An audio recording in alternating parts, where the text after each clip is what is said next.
자, 오늘 지금 금값이 급락을 하면서 이 안전자산이라는 금이 왜 하락을 했을까? 그리고 지금 코스피랑 코스닥도 급락을 하면서 장 마감을 했거든요. 그래서 왜 이렇게 하락을 했을까? 이거를 보려고 이렇게 했는데 지금 갑자기 속보가 떴습니다. 지금 트럼프 대통령이 이제 5일간 이 이란 폭격을 연기하겠다 이렇게 하면서 또 갑자기 주식이 올라가고 있거든요. 저 이거 지금 방송 찍으려다가 지금 뭐 해외 증시를 봤는데 갑자기 S&P 500이랑 QQQ SPY랑 QQQ가 계속 오르는 거예요. 갑자기 또 올라가는 거예요. 그래서 이게 뭐지 했다가 또 찾아보니까 또 속보가 떴더라고요. 지금 트럼프 대통령이 5일 연기를 해라 또 이렇게 하면서 갑자기 증시가 급등을 했다. 그래서 오늘 알아보려고 했던 게 이 안전자산이라는 금이 왜 하락을 할까, 그리고 증시는 어떻게 될 것인가, 이런 시나리오, 그다음에 트럼프의 최후의 통첩, 이 지금 시나리오 분석을 하려고 했거든요. 근데 하려고 한 거 그거 좀 해드리고 트럼프가 왜 지금 또 이렇게 5일 타코를 했는지 그것도 한번 트럼프의 내면을 읽어서 한번 여러분들이랑 예상하는 지금 이런 영상 한번 가지도록 하겠습니다. 여러분 이거 재밌으니까 끝까지 한번 봐주시면 좋을 것 같습니다. 자, 은가격이 지금 급락을 했다가 지금 다시 또 튀어 오르고 있어요. 원래 장중에는 10% 이하까지 10%까지 막 마이너스 빠졌다가 이제는 올라오고 있거든요. 그래서 지금 뭐 제가 한번 볼까요? 자, 보니까 뭐 은 가격, 은 선물 가격이랑 금 선물 가격이 지금 보니까요.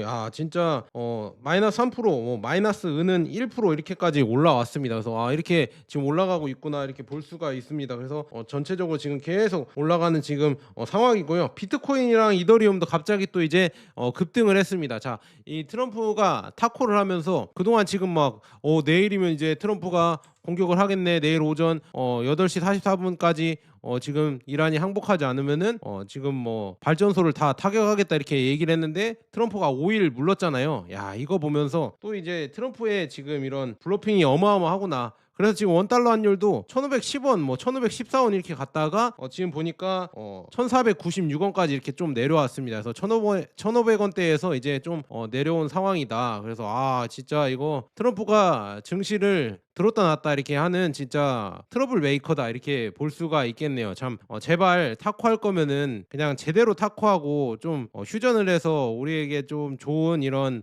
폭등을 해줬으면 좋겠는데 또 그거는 또 아니겠죠, 트럼프 대통령이. 그래서 조금 그렇습니다. 그래서 지금 보시면 자, 이란은 도널드 트럼프 대통령이 호르무즈 해협이 월요일까지 완전히 개방하지 않으면 이란의 발전소를 초기화하겠다 이렇게 공언한 후 해협을 원래 무기한 전면 폐쇄하겠다 위협을 했습니다. 그래서 트럼프가 이거 그냥 조금 후퇴한 건가? 아니면은 지금 작전상 이 해병대가 아직 도착을 안 했고 좀 시간이 걸린다고 해서 일단 5일을 미뤄둔 건지, 이거는 좀 지켜봐야 될 것 같거든요. 왜냐, 해병대랑 같이 이렇게 들어가면서 폭격을 하고 조금 저쪽으로 뭐 아까 말씀드렸다시피 발전소 이쪽으로 주목을 끌고 해병대가 뭐 섬을 장악을 하든 호르무즈 해협을 장악을 하든 그렇게 해야 더 이렇게 작전을 빨리 할 수 있다, 이런 뭐 여러 가지 얘기를 들었을 수도 있죠.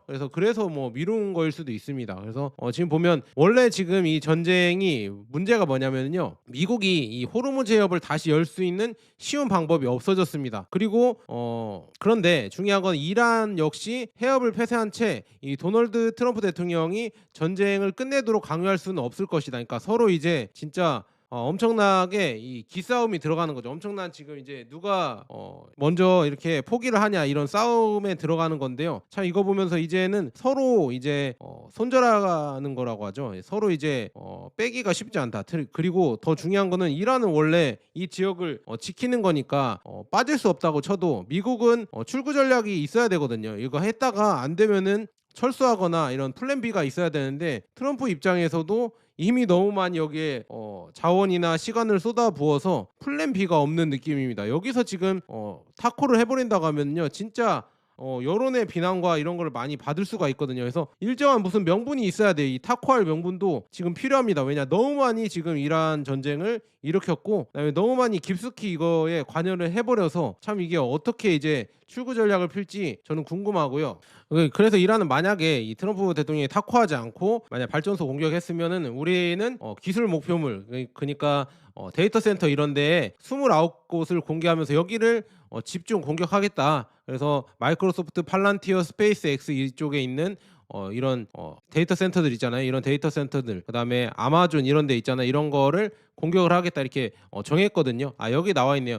29개 기술 시설 아마존이랑 그다음에 마이크로소프트, IBM 이쪽을 표적으로 삼겠다 이렇게 미리 발표를 했습니다. 만약에 때린다고 하면. 그래서 전쟁이 격화되느냐 이렇게 얘기를 했는데 트럼프가 48시간 이런 데드라인을 줬는데 제가 자료한 PPT도 이거거든요. 지금 보면 호르무즈 해협을 개방 안 하면은 발전소 파괴하겠다 이렇게 하면서 이제 국가 기능까지 마비시키면서 끝까지 가겠다 이렇게 트럼프가 엄포를 놨는데 갑자기 또 오일을 줄여주니까 5일을 또 이제 밀어주니까 또 이게 좀 제가 준비했던 게 조금 약간 민망해졌습니다. 그래도 읽어드릴게요. 자, 핵시설 이제 맞불 놓는다고 했거든요. 이란의 나탄즈 핵시설을 공격하면 이란은 이스라엘의 디모나 핵시설을 보복 타격하겠다 이렇게 서로 이렇게 최상위 레벨로 지금 전쟁 단계를 올렸고요. 근데 더 중요한 거는 지금 며칠 전에 이란이 디에고 가르시아 미국 영국 이 기지 있잖아요. 이 섬 있잖아요. 약 이란에서 4,000km 떨어진 곳인데요.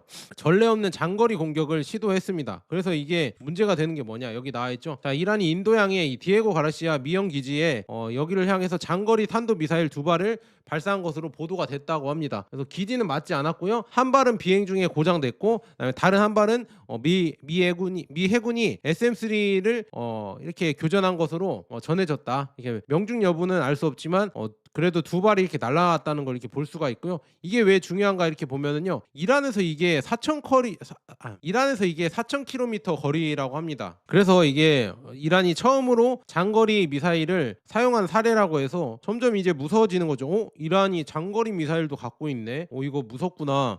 그럼 얘네들이 미사일을 한두 발만 갖고 있는 게 아닐 수도 있겠구나. 더 있을 수가 있고, 그다음에 더 중요한 거는 우리가 미국에서는 이란의 이 미사일 기지나 이거 다 타격을 해서 뭐가 없을 것이다 이렇게 했는데 갑자기 장거리 미사일이 나오는 거 봤을 때는 이거는 이렇게 미국이 얘기한 얘기랑 다르게, 미국이랑 이스라엘이 한 얘기랑 다르게 이란이 이렇게 아직도 뭐라고 해야죠? 미사일 타격 능력이 있구나, 이거를 알 수가 있습니다. 그러니까 전쟁이 아직 끝나지 않았다 이렇게 볼 수가 있고요. 그다음에 이런 장거리 능력이 있어서 이렇게 쭉 그려봤나 봅니다. 사정거리를 봤을 때 이제는 잘못하면은 진짜 3차 세계대전도 갈 수 있는 이유가 뭐냐, 이런 장거리로 동맹국들을 또 때릴 수 있다는 얘기죠. 독일이랑 여기랑 좀 걸리는 게 보이시죠? 독일이랑 이탈리아, 그리스, 튀르키예 이런 데가 다 이렇게 지금 사정권 안에 들어 있기 때문에 이 나라들이 만약에 이렇게 파병을 하거나 미국에 지원을 한다고 하면은요, 이란이 미사일 포격을 할 수도 있겠구나, 이거를 볼 수가 있고요. 그다음에 이게 무서운 게 지금 ICBM이 이란에 없을 거라고 이렇게 예상했는데, 물론 ICBM은 5,000km 이상 날아가야 ICBM이라고 불리는데, 근데 그런 능력이 이제는 있을 수도 있겠구나, 얘네들이 개발을 하면 무서워질 수도 있겠구나, 이런 걸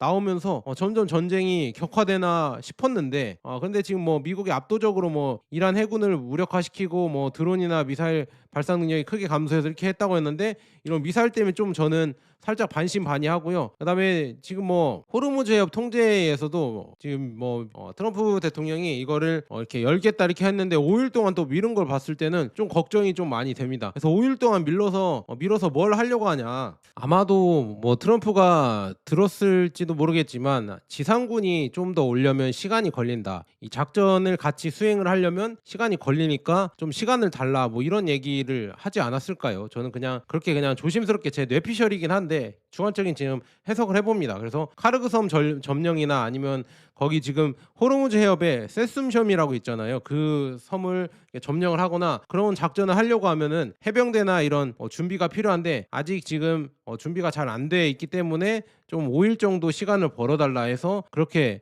좀 연장을 한 거 아닌가, 그런 조금 의심을 해봅니다. 그래서 아직까지도 물론 우리에게 좀 여유를 줬지만, 이것도 5일 뒤에는 또 트럼프가 공격한다고 하면 이거 어떻게 해야 되냐, 이런 조금 불확실성이 계속 가고 있다. 그래서 지금 이 시점에서 왜 금이 폭락을 했다가 다시 또 올라오긴 했는데, 왜 폭락을 했을까, 그런 이번 주에 이 폭락 요인을 한번 제가 한 8가지 정도 분석을 해봤거든요. 한번 읽어보도록 하겠습니다. 이번 주에 진짜 엄청난 금 가격이 폭락을 했거든요.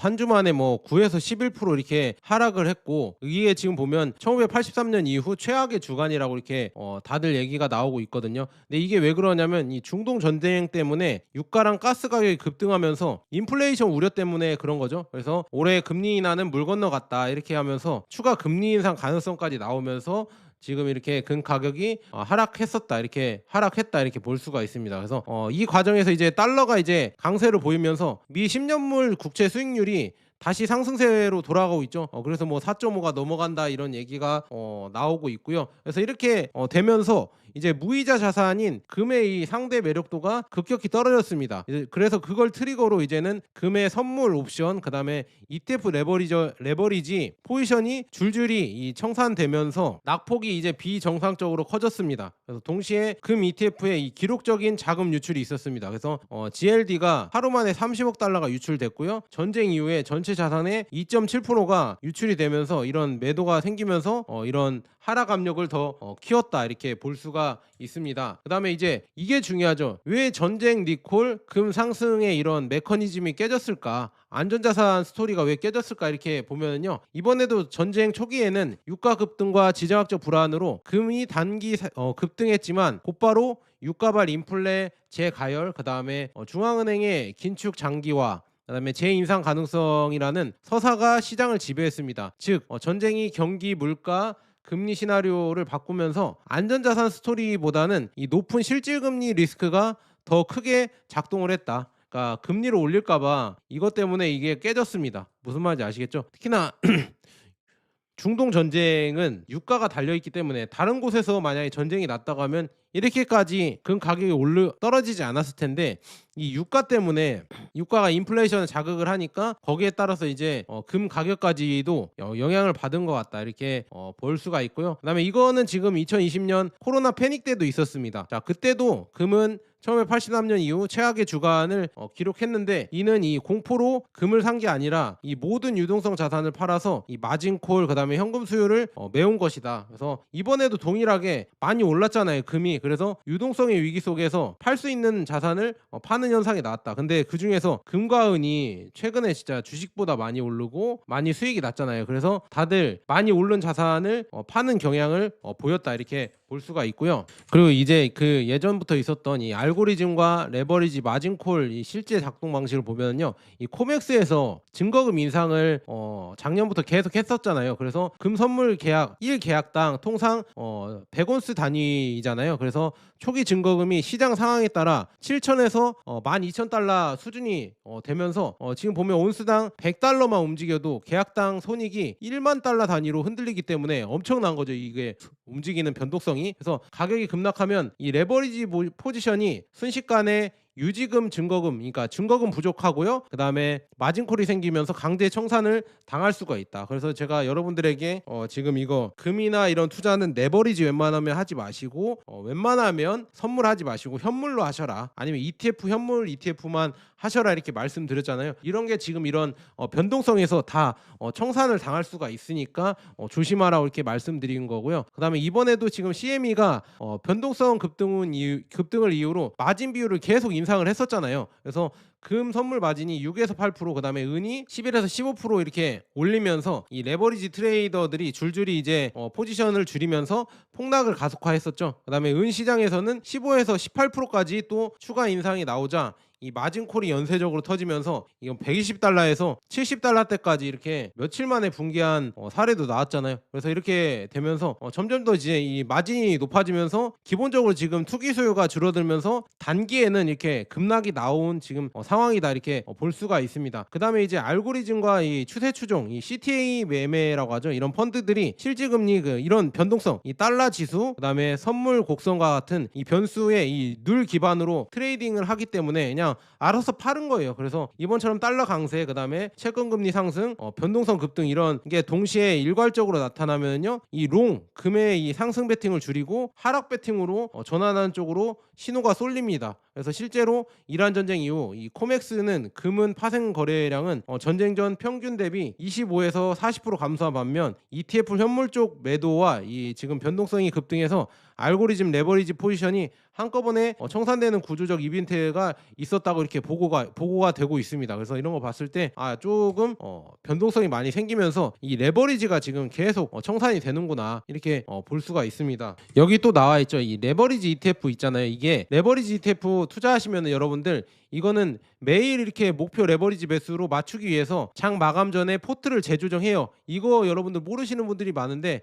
일별 이 세배 수익을 추정하거든요. 두 배의 수익 이렇게. 그래서 이렇게 조정을 하는데요. 이 가격이 떨어지는 날에는 이 비율을 유지하려고 그냥 쉽게 말할게요. 기계적으로 이렇게 매도하면서 이걸 맞춰요. 그러니까 이게 레버리지가 변동성이 큰 이유가 일별 수익률로 두 배, 세 배 추종을 하기 때문에 이게 무서운 거고요. 예를 들어서 이 실버 시장, 이 은 시장에서 두 배 레버리지 아시죠? AGQ라고 해서 이게 일종의 이 급락을 해버리면 이 선물 익스포저를 줄이기 위해서 수십억 규모의 이런 선물을 털어내면서 폭락을 증폭시킨 사례도 실제로 보고되고 있습니다. 그다음에 세배 레버리지, 이거 한국 거 같은데요. 코르 있잖아요. 한국 코스피 세배 레버리지, 이것도 주식 쪽에서도 3배 이상 이게 추정하기 때문에 하락 국면에서 리밸런싱을 하면은요 엄청난 수익률 잠식이 일어날 수도 있다, 이렇게 보시면 될 것 같아요. 그래서 레버리지의 이 변동성 때문에 이 가격 제한폭이 막 엄청나게 가격 제한폭이 아니라 가격이 이 변동폭이 엄청나게 높아질 수가 있다, 이렇게 볼 수 있습니다. 그래서 금과 은도 이제 레버리지 ETF가 적용이 되기 때문에 그런 것 때문에 레버리지 청산이 일어나면 이런 가격이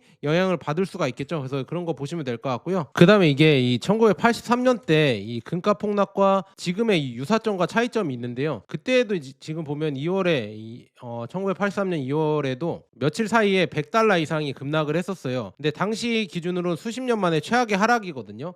그래서 지금 쭉 보면 뉴욕타임즈를 인용한 당시 보도에 따르면 이 유가 폭락으로 석유 수입이 급감한 중동 산유국들 있잖아요. 오펙이 결국에는 정부의 재정과 달러 유동성을 확보하기 위해서 대량의 이 금을 내다 판 것이 트리거로 작용하면서 그때는 하락을 했었거든요. 현재도 지금 보면은요, 이란 전쟁, 호르무즈 해협 봉쇄로 물리적 수출이 막힌 걸프 산유국들이 막대한 프로젝트, 그다음에 복지, 방위비를 유지하고 달러 패그를 방어하기 위해 금을 매도하고 있다는 해석이 나오고 있습니다. 이런 소문이 돌죠. 며칠 전부터 계속 돌면서 그것 때문에 급락 나온 거 아니냐, 이렇게 소문이긴 합니다. 아직 팩트로는 나오지 않았고요. 그래서 공교롭게 이번 주간 하락 역시 1983년 이후 최악이라는 점을 봤을 때 촉발한 요인이 산유국의 이 달러 캐시플로우 악화, 그러니까 달러 유동성 악화로 달러 자산을 확보하기 위한 보유 자산 매각이라는 점에서 상당히 지금 메커니즘이 닮았죠. 이게 유사점이라고 볼 수가 있고요. 그다음에 다만 1983년은 유가 폭락과 공급 과잉이 문제였던 반면 지금 26년에는 유가 급등과 공급 차질이 문제가 되고 있잖아요. 그런데 수입이 막혀서 달러가 안 들어온다는 점에서 조금 약간 효과는 비슷하지만 이 자체가 다르다는 얘기죠. 그렇죠. 유가가 여기는 급등을 했는데 이렇게 지금 다른 이유고요. 그다음에 또 오늘날에는 이 중국, 폴란드, 말레이시아 등 이 비산유국 중앙은행들이 연간 수백 톤 규모의 금을 순매수하고 있어 1980년대보다 이 공급 측의 이 충격을 흡수할 수 있는 상시 매수처가 더 넓게 존재한다는 점도 중요한 차이를 보이고 있습니다. 그래서 이게 그런 차이가 보이고 있고요. 여기서도 지금 봤을 때는 결국에는 쩐이 부족해서 금을 판 거 아닌가. 이 갖고 있었던 금을 쩐이 부족해서 판 것 같다. 금이랑 은은 아니겠죠. 근데 이렇게 같이 떨어지는 거니까 이렇게 판 것 같다, 이렇게 볼 수 있고요. 그다음에 걸프 산유국이 그래서 금 매도를 해서 떨어진 거다. 그래서 사우디가 지금 금이 약 323톤 있고요. 카타르가 90톤 있고, 그다음에 UAE랑 쿠웨이트도 수십 톤의 이 공식 금 보유를 가지고 있어서 이 지역에서 이제 전체로 보면 이 수백 톤의 이 잠재력이 있는 금들이 있거든요. 그래서 여기에서 이제 일부 리포트에 따르면 이 호르무즈 봉쇄 때문에 결국에 이 막힌 이런 상태에서 걸프 국가들이 수입이 없을 거 아니에요. 수입이 지금 공백이 생기고, 왜냐 지금 이란이 막아서 기름이 못 나가니까, 팔지 못하니까 돈을 못 벌잖아요. 그래서 이런 수입 공백을 메우기 위해서 있는 게 뭐 있지? 이거 우리가 금을 많이 사놨구나. 금을 일단 팔면은 달러로 잘 팔리니까 이거를 파니까, 그래서 달러 이 수입 공백을 메우고 달러 패격을 지키기 위해서 금을 현금화한 거 아니냐. 이거는 아직까지는 팩트로는 안 나왔지만 이런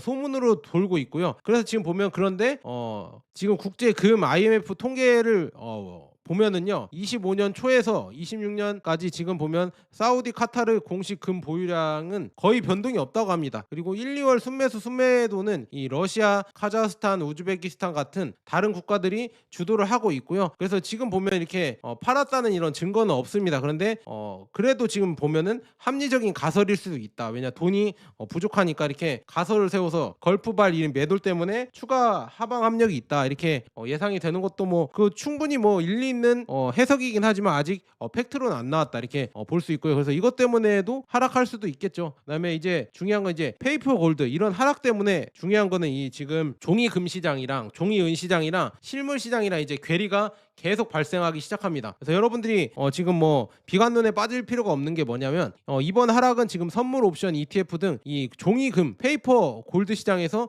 레버리지 청산 중심으로 일어나고 있고요. 그다음에 실물 시장은 전혀 다른 신호를 보이고 있습니다. 그래서 예를 들어서 지금 26년 초 이후에도 아시아 이 금 실물 프리미엄은 높게 유지되고 있잖아요. 그다음에 코맥스 창고의 금 재고는 25년 봄 이후 약 30% 줄어들어서 이렇게 지금 없다고 하고 있고, 그다음에 은 시장에서도 지금 코맥스랑 상하이 거래소 이 재고가 여기 지금 상하이 재고거든요. 이게 지금 작년 10월 이후 30에서 70% 폭으로 줄어드는 등 재고가 없습니다. 그러니까 실물은 없어. 지금 가격은 떨어졌다고 해도 실물 측면에서는 타이트함이 계속 강화되고 있습니다. 그래서 지금 보면 물리적인 피지컬 골드바, 이 골드바나 코인들이 이제는 2013년 이후 최고 수준으로 지금 이렇게 기록을 하고 있고, 이 수요가, 그다음에 중앙은행들도 지금 25년 상반기에만 378톤의 금을 순매수하는 등 가격 급등에도 불구하고 계속 구조적으로 매수를 하고 있습니다.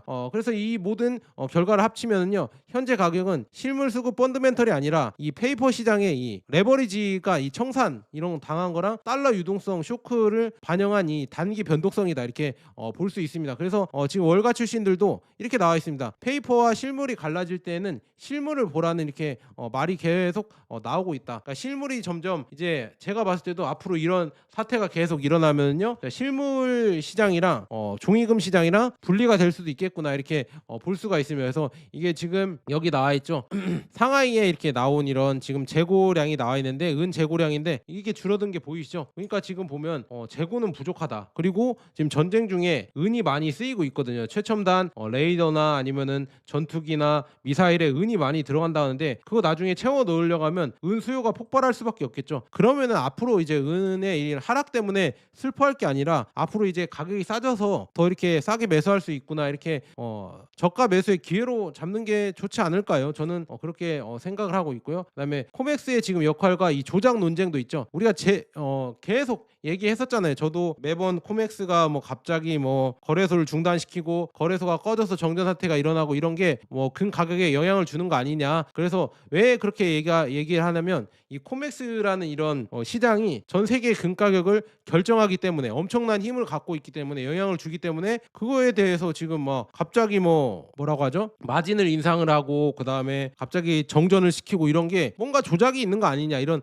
의심을 촉발하게 만드는 거예요. 뭐냐, 예전에는 없었다가 꼭 이렇게 우연히 이런 여러 가지 금값 상승이나 은값 상승 때 너무 이게 겹치니까 그래서 뭐 공모하는 거 아니냐. 직접 증거는 없습니다. 아직까지 밝혀진 것도 없겠지만 이런 의심이 계속 커지고 있어서 이런 논쟁이 벌어지는 거는 사실입니다. 그래서 지금 보면 4월 1일부터 인도는 자기가 이제 자체적으로 자기 금 가격을 매기겠다, 은 가격을 매기겠다 이제 선언을 했죠. 그다음에 이제 상하이나 홍콩이나 이쪽으로도 이제 서방에서 동방으로 가격 결정권이 점점 오는 지금 시장이 되고 있죠. 그래서 이런 거 봤을 때 점점 더 이제 금 가격이 실물 쪽으로 가고 있구나 이렇게 볼 수가 있습니다. 그래서 여러분들도 혹시나 관심 있으시면은 실물도 한 번씩 제 거 쿠팡 링크도 있으니까 한 번씩 관심 가져주시면 좋을 것 같고요. 그다음에 제가 어제 말한 코털 제거기 이거 진짜 괜찮으니까 여러분들 한 번씩 코털 많으신 분들은 한번 관심 가져보시면 좋을 것 같고요. 그래서 지금 요약을 해드리자면 지금의 하락은 뭐 단기적으로 이렇게 변동성이 커지기 때문에, 그리고 지금 트럼프가